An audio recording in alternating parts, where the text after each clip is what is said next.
Good morning! What's good, YouTube? Nappy92 here, back again once again, and today we are here for episode number 5 of Digging in the Dex. Oh, I just bit my cheek!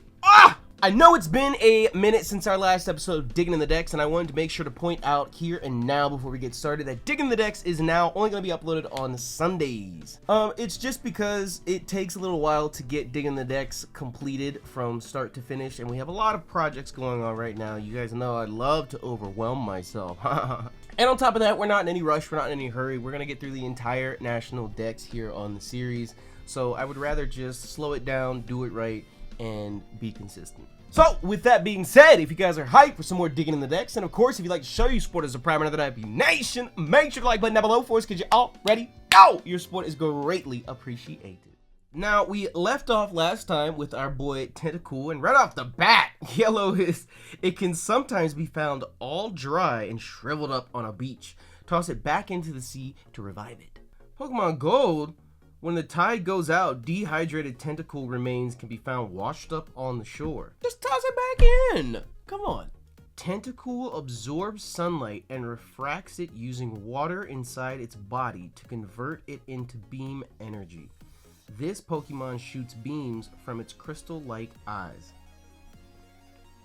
I like how they, try to give you, a shorthand scientific explanation, and then Fire Red is just like, it shoots mysterious beams of light. We don't fucking know what it is. In Pokemon Moon, it says it drifts in shallow seas, such as areas near beaches. If you get bitten or stabbed by its toxic tentacles, rush to the hospital.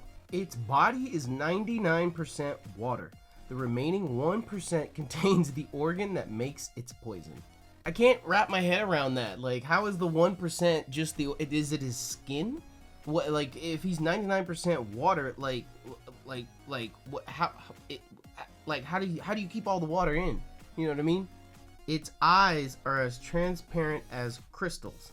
And then down here in Legends Arceus, they say that they fire beams from the glassy magenta orbs that resemble eyes atop their heads, and they drift in shallow seas. Excuse me. During low tide, they can sometimes be found on beaches desiccated. Alright, we gotta look it up. What does desiccated, having had all moisture removed, dried out? I feel like I've heard of desolate. I feel like I probably could have pieced that together, but wow, just learned a new word today. Desiccated.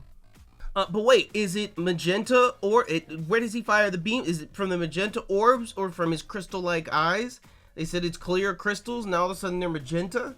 What? Maybe we can find some answers with our boy Tentacruel here. It has 80 tentacles. Once they wrap around an enemy, the tentacles will not release no matter what. In battle, it extends all 80 of its tentacles to entrap its opponent inside a poisonous net. When its 80 feelers absorb water, it stretches to become like a net to entangle prey. Its 80 tentacles absorb water and stretch almost endlessly to constrict its prey and enemies. What is Tentacruel based on? Tentacool and Tentacruel are most closely based on the Scyphozoa,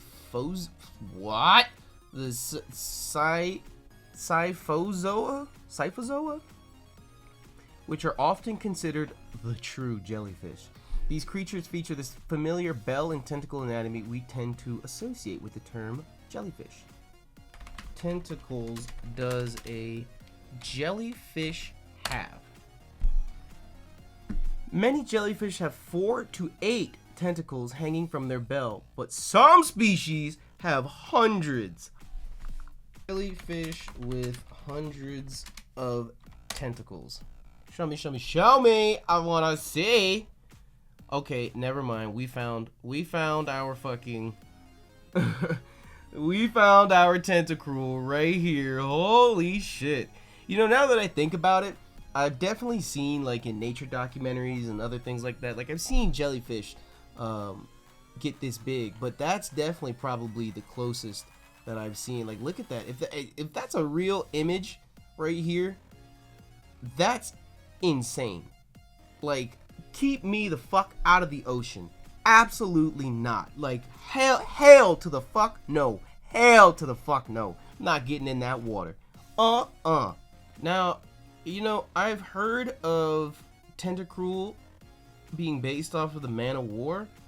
But now that I'm looking at it, I don't see it. Lion's mane jellyfish is named after its mane of long, hair-like tentacles hanging from its bell. A lion's mane jellyfish has up to 1,200 tentacles divided into 8 clusters. This is bananas! This is fucking bananas! This creature is insane. You know, I have to say, I always thought that Tentacool and Tentacruel were based off of like squids or something. I don't know why I thought that. Now that I see it's a jellyfish, I'm just sitting here like, what? What the fuck? But I get it. I see it. I understand. And on top of that, it says in the PokéDex, Tentacruel is a water poison type Pokemon introduced in Generation 1. It is known as the Jellyfish Pokemon. Oh, okay.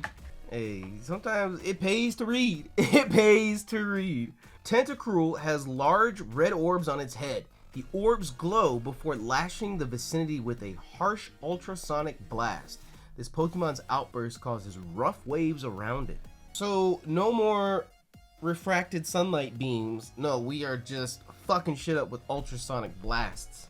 Again, Pokemon Moon is just back at it. Although these Pokemon are rare, when a large outbreak of them occurs, all fish Pokemon disappear from the surrounding sea. Alright, jumping out of the ocean and I guess onto the land. I don't know where I was going with that. We have Geodude! When Geodude sleeps deeply, it buries itself halfway into the ground. It will not awaken, even if hikers step on it unwittingly. In the morning, this Pokemon rolls downhill in search of food. What does a Geodude eat? I just figured he's like double fisting dirt all day. What does a Geodude eat? Its round form makes it easy to pick up. Some people have used them to hurl at each other in a snowball fight. That's so wrong. That's so wrong. The Dex says Geodude weighs 44 pounds. Trust me, ain't nobody, the average person is not picking up a 44-pound rock and chucking it during a snowball fight. One of the key aspects that make snowball fights so nice is that they are that light. You're not picking up 44 pounds and chucking it anywhere, dog. It uses both hands to climb precipitous cliffs. People who see it in action have been known to take up bouldering. Yes. I was gonna say, I know what the word precipice is, and again, we trying to do some slant association here, but precipitous is dangerously high or steep. Okay, Graveler rolls down slopes to move. It rolls over any obstacle without slowing or changing its direction. Impossible. Impossible. You're not rolling over buildings. You're not rolling. Stop it. With a free and uncaring nature, it doesn't mind if pieces break off while it rolls down mountains. Pieces of itself? That's not free and uncaring. What the fuck? Your boy Graveler shows up, half his head's missing. Oh, it's not that big of a deal, bro. It's just, yeah, it's whatever. Okay, the Geodude, what does Geodude eat mystery? We have shed a little more light on it here with Graveler and Pokemon Ruby. Graveler grows by feeding on rocks. Apparently, it prefers to eat rocks that are covered in moss. This Pokemon eats its way through a ton of rocks on a daily basis. That's a lot of rocks, but I mean, I guess it makes it okay. I guess it makes sense. You are what you eat. Rocks are Graveler's favorite food. This Pokemon will climb a mountain from the base to the summit, crunchingly feasting on rocks all the while. Upon reaching the peak, it rolls back down to the bottom. This slow-footed Pokemon moves by curling up and rolling instead of walking. With enough momentum, its speed can exceed 60 miles per hour. I mean, he's like 240 pounds, so 240 pounds moving at 60 miles an hour. Oh, okay, I can see that fucking some shit up. Whoa, whoa, whoa, whoa, whoa, whoa! We thought that Moon had some crazy Pokédex descriptions. Ultra Moon just went all the way left. It travels by rolling down hills. If it falls into a river, it will explode with its last gasp. Oh, god damn. But wait, for a Alolan Graveler, Pokemon Sun says its preferred food is Dravite. After it has eaten this mineral, crystals form inside the Pokemon, rising to the surface of part of its body. Okay. Dravite. What is Dravite? Is Dravite a tourmaline? Dravite is best known as brown tourmaline. It is a relatively common form of tourmaline and often forms in crude, uninteresting formations. Like all tourmalines, Dravite is a powerful healer. It aligns with the Earth Chakra and is earthing rather than grounding. Dravite is a very strong grounding stone that raises one's stamina, life force, and protective energies. Wow. This is what Alolan Graveler be crunching on all day. When two Graveler fight each other, it fills the surroundings with flashes of light and sound.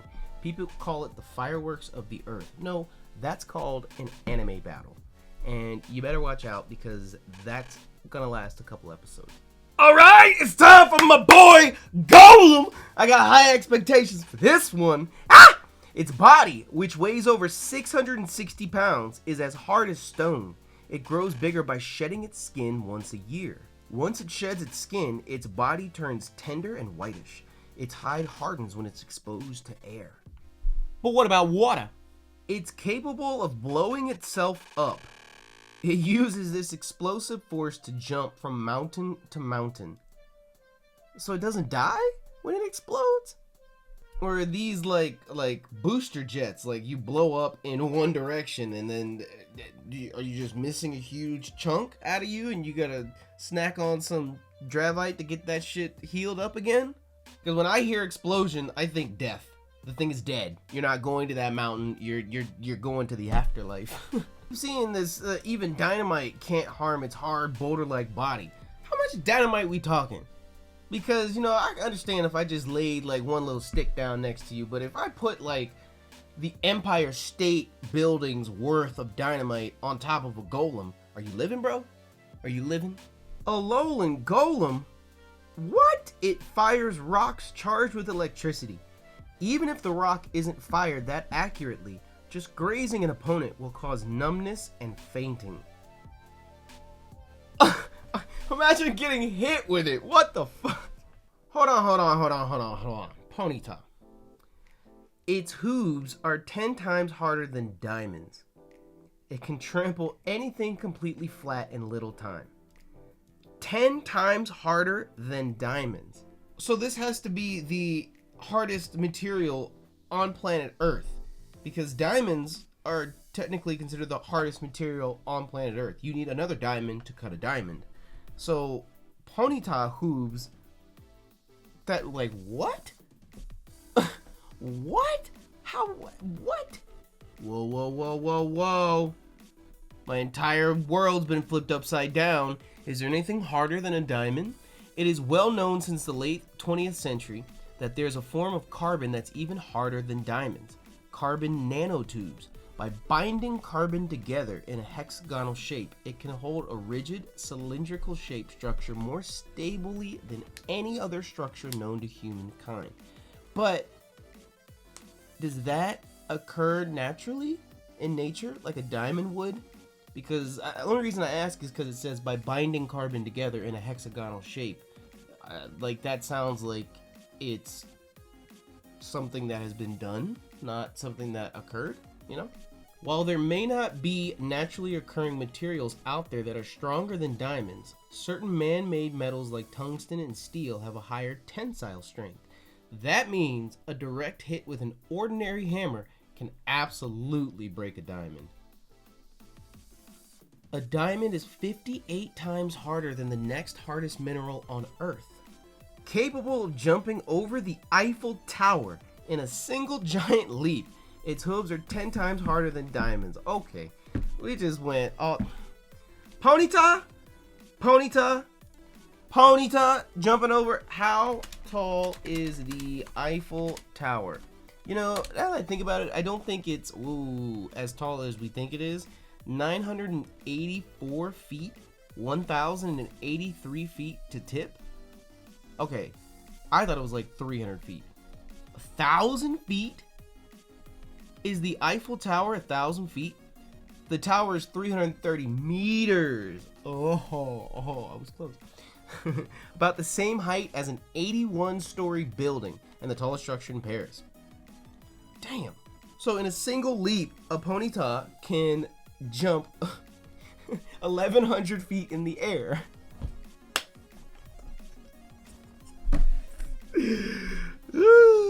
Okay, Rapidash better be able to jump twice as high. Unable to restrain itself from running after fast trains or cars. Capable of reaching 150 miles per hour at full speed? What? Now, I know that cheetahs are the fastest land animal. What is the fastest animal in the world? I'm trying to keep it vague so that... Oh! Never mind. I was going to say I'm trying to keep it vague so that it doesn't just like lock down on cheetahs right away. The peregrine falcon flies at 240 miles an hour. What the fuck? What are the top 5 fastest animals? Cheetah. These are land animals. This is what I was trying to avoid. Top 10 fastest animals in the world. Peregrine falcon, golden eagle, and then the cheetah. Sailfish, swordfish, ostrich. Yo, how fast does a swordfish swim? Swordfish are among the fastest swimmers on Earth, reportedly reaching speeds of up to 60 miles per hour. Their sword appendage helps them slice through the water, but they still have to deal with friction and drag from their less pointy head. Wah, wah, wah. At full gallop, its 4 hooves barely touch the ground because it moves so incredibly fast. It has outstanding acceleration. From a standstill, it can reach top speed within 10 steps. Is that per hoof? Because technically, if it takes 2 steps, that's 8, right? It's got 4 legs, 8, so it just goes 1, 2, boom, 150 miles an hour. I knew that Slowpoke will put a fucking smile on my face. Incredibly slow and dopey. It takes 5 seconds for it to feel pain when under attack.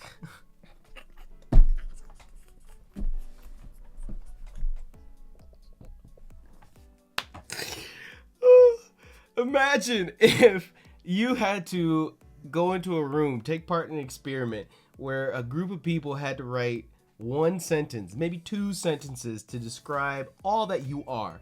And this is what they come up with.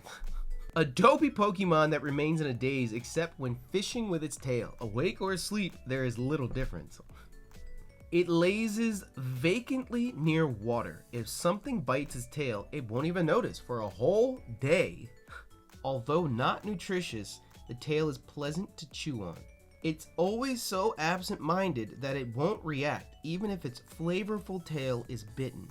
You know, I know they've always tried to sell you Slowpoke tails in the game, but like, what?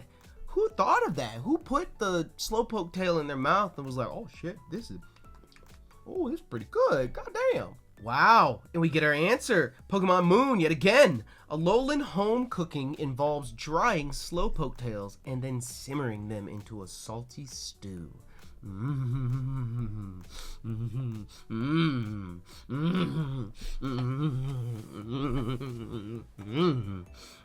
Because Galarian Slowpoke eat the seeds of a plant that grows only in Galar, their tails have developed a spicy flavor. I want some spicy Slowpoke soup. Yes! Yes! Yes! I want some spicy Slowpoke soup. Bruh. I mean, bro. Slowbro lives lazily by the sea. If the Shellder on his tail comes off, it becomes a Slowpoke again. An attached Shellder won't let go because of that tasty flavor that oozes out of its tail. Though usually dim-witted, it seems to become inspired if the Shellder on his tail bites down. Naturally dull to begin with, it lost its ability to feel pain due to Shellder's seeping poison? Now I can't wait to get to Shellder. I didn't know Shellder was poisonous. What the fuck? It spaces out while gazing at the sea. With Shellder's poison flowing through its body, it becomes even spacier. Spacing out is basically all it does. I don't know why it's so funny to me. Maybe I feel some kinship with this mon. Whoa, Mega Slowbro. I feel so bad, bro. All the energy from Mega Evolution poured into the Shellder on its tail, leaving Slowpoke to be swallowed whole. So a Mega Slowbro is technically a Mega Shellder. Shellder! But at least Ultra Moon sets our worries at ease. Having been swallowed whole by Shellder, Slowbro now has an iron defense. It's pretty comfortable in there too. I mean, I don't believe it considering that you have to walk around on your tail all day long. Like, what the fuck? But here in Let's Go Pikachu and Let's Go Eevee, it's alluding to Mega Evolution or Mega Slowbro. It Mega Evolved due to the influence of Shellder's digestive fluids. Slowpoke has awakened, gaining a great deal of power and a little motivation to boot.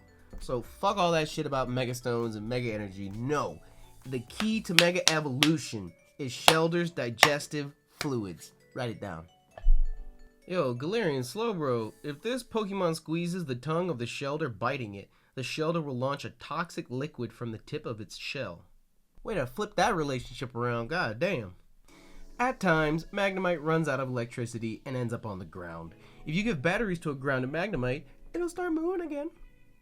Magnemite. Magneton. I have questions. Formed by several Magnemites linked together, they frequently appear when sunspots flare up. Formed by Magnemite that link together when the number of black spots on the sun increases, fires high voltage power, etc. Generates strange radio signals. It raises the temperature by 3.6 degrees Fahrenheit within 3,300 feet. 3 Magnemite are linked by a strong magnetic force. Earaches will occur if you get too close. The Magnemite are united by a magnetism so powerful it dries all moisture in its vicinities. Yo, we're not even done with Gen 2 for Magneton yet, and my mind is already blown. What the fuck? Oh shit! That's a lot more than 3.6! When 3 Magnemite link together, their brains also become one. They do not become 3 times more intelligent. Yo, I would never train a Magneton. Never. Maybe I would, but like I can never take you out of the Pokeball. Every electronic device in the house is fried. All the credit cards don't work no more. All the magnets fall off the fridge. Like, that is too problematic. Way too problematic. So Dodrio uses its 3 brains to execute complex plans. While 2 heads sleep, 1 stays awake. That takes sleeping with 1 eye open to the next level. Sleep with 1 head open, damn it. One of Doduo's 2 heads splits to form a unique species. It runs close to 40 miles per hour in prairies. Okay, first of all, I did look at Doduo and wasn't all that thrilling or exciting. But they did say that Doduo can run up to 60 miles per hour. So we get slower, that extra head is weighing you down. But wait a minute, before we move on. One of Doduo's 2 heads splits to form a unique species. One of Doduo's 2 heads splits to form a... What? I want to see a Doduo evolve. I don't like give me no flashlight. I want to literally look at the Doduo's head like split apart and then like reform and become a fully functioning, speaking, talking, thinking head. The heads express joy, sorrow, and anger as they plan strategy together. Yo, I know the head that is all about joy is tired. That motherfucker is tired. Collects data and plans 3 times as wisely, but it may think too much and become immobilized. Damn! Hell no, this is the mod that I associate with right here. Have you ever watched an episode of Radical? Have you ever watched me do a Wi-Fi battle? Oh my god. Apparently, the heads aren't the only parts of the body that Dodrio has 3 of. It has 3 sets of hearts and lungs as well, so it's capable of running long distances without rest. Oh, yeah. Got it. Dewgong. Stores thermal energy in its body. Swims at steady 8 knots, even in intensely cold waters. Okay. That's the very, very first Pokédex description, and I have 2 questions already. I have a question! How fast is 8 knots in mile per hour? Oh. Okay. So Dewgong swims at 9 miles per hour. No matter what the temperature. What is the coldest water on Earth? The Antarctic bottom water, AABW, is a type of water mass in the Southern Ocean surrounding Antarctica with temperatures ranging from -0.8 to 2 degrees Celsius, 35 degrees Fahrenheit, and salinates from 34.6 to 34.7 PSU. Under an Antarctic glacier, a temperature of -2.6 degrees Celsius, 27.3 degrees Fahrenheit was recorded. Ultra cold water like this forms when sea ice grows. The water used to form the ice cannot hold salt in its matrix. It melts out like sprinkling salt on snow, and thus increasingly salty water sinks below the forming ice. Its streamlined body has little drag in water. The colder the temperature, the friskier it gets. Big Grime Dog! I love this first sentence, just says, appears in filthy areas.